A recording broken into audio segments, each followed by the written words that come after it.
chicos, estamos en un nuevo video. Esta vez no vamos a hacer videojuegos.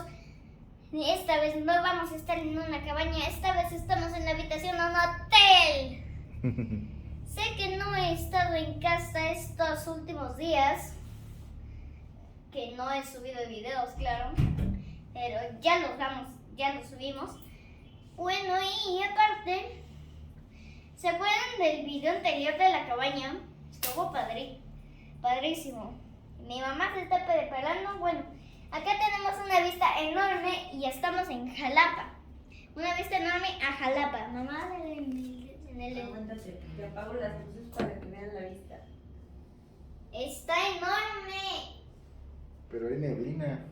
pero hay neblina y eso provoca que no se vea tan bonito. También, sí se ve bien, se ve bonito, pero no se ve bien toda la ciudad. No se ve bien toda la ciudad y no creen que es poco, es mucho.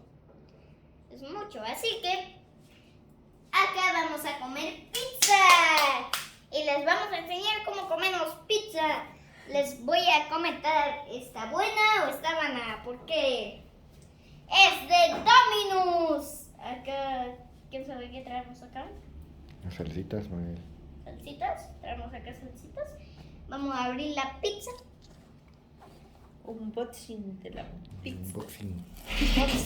Unboxing, sí. A ver, sabe de aquel lado, corazón. Pues Acá trabajo. está el sello. Sí. ¡Oh! Está enorme. Aunque lo que no me gusta es el champiñón. Ay, sí, ¿cómo crees? Pues ahí te me los dejas. Sale, pues, despídete, diles que luego les das La reseña de... No, mejor les enseñamos cómo comemos la pizza. No, agarra un pedacito y ya muérala, pero ya, ¿sale? Vale. ¿Ah, verdad? Hay veces en que el Domino's trae unos de esos para sostener la pizza. Ajá, no viene el triangulito ese para... Ay, Pizza. Pues parten la... Ah, es que es Dominator, corazón, está en cuadritos. cuadritos. Ajá. Ah, mira, a ver, dale el llegue a tu primero. ven. Danos el El veredicto. Está buena. Bueno, chicos, Adiós, este video Provecho. estuvo corto. Ahorita Hotel. comentamos. balcón del alférez,